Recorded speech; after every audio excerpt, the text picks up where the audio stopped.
Hello and welcome. We're McGraw-Hill Education, and this is a video for parents on how to help your students while they're trying to learn from home in their McGraw-Hill iScience program. So let's give you a little tour of how to navigate to the locations that might help you help your students while they're at home. Now, they either have a username and password that gets them to this page, or a way of getting to this page through the district site.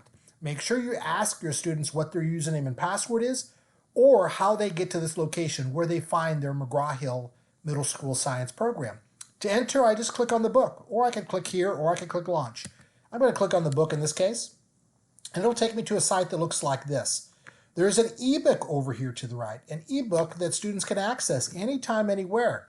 So if class sets are what your district uses and the books happen to be on campus and your students don't have a book at home, they definitely have one online, and they can zoom into specific content areas of what they're interested in. They can take a look at the page, they can read it, they can highlight this page.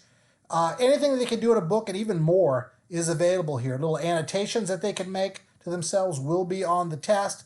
I'll delete that one for now, but I could have posted a new one. I've got an index here that will take me to places in my book, a table of contents, if you will, with hyperlinks.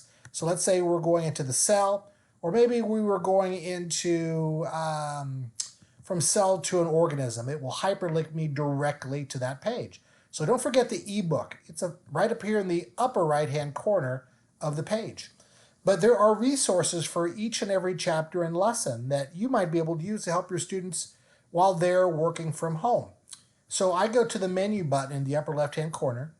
I click on it. I have a location that all students have called Resources. I click on Resources and choose the chapter in the lesson that students were using when they left school, or what's coming next. And say, hey, what were you in? Oh, you were in the cell, huh? Well, let's take a look at the chapter on cell structure and function. What lesson were you in? And if they don't know, that's fine. You could probably get pretty close. Let's say they were in lesson 2, the cell. Let's take a look at all the resources you have available to you. I've got little videos that will explain the content. I have animations here. We call these brain pop videos. They're available to you with a little quiz. So there's a video and then there's a quiz afterwards that helps students on this topic of cell specialization. Here we have the movie, here we have the quiz. Great resource for your students. Here's a Webquest. This is a great activity to do at home. It's a research project. So they go, they read the task at hand. There are research links that will hyperlink them to resources supportive of this task. There's even a rubric so that you know how they're going to be scored. That's a great activity to do from home. As I scroll down here, I've got little self-check quizzes. These are things that will pull up, give students a little hint as to what the answer could possibly be. Let's take a look at that. The structure provides protection. I wonder what that could be. And then there's a quiz at the end so students can check for their understanding. If I scroll to the next page, this PBL icon is a project-based learning opportunity.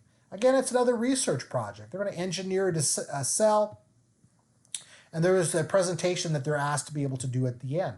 Great project to have your students do from home. Now, there's three ways they can access their content here. There's a reading coach.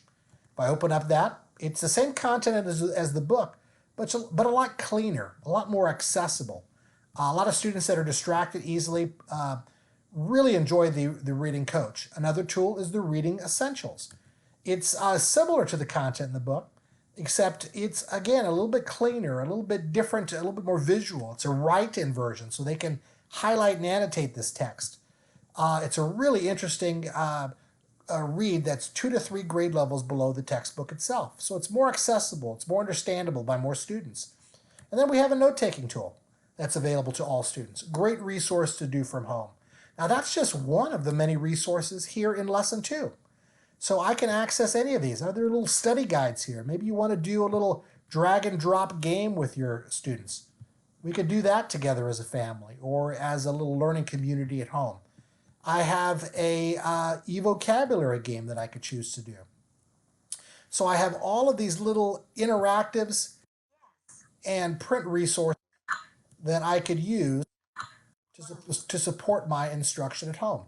Now, how do I find these? I log in as a student or find how they access this program.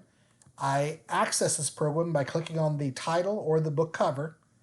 I either go to the book for support, or I go to Menu and then Resources to drill down into the chapter and then one location within that chapter that I want to find resources for. These resources will be both print and digital to help your students while they're at home. Let's get through this together. We'll be in school before we know it, but we want to keep students engaged. So this is a little tour as to how to find resources on the student side while they're at home with you. If you have any questions about this, don't hesitate to reach out to us. We're McGraw-Hill Education. We're your partner in this, and we'll get through this together. Reach out to your local McGraw-Hill representative.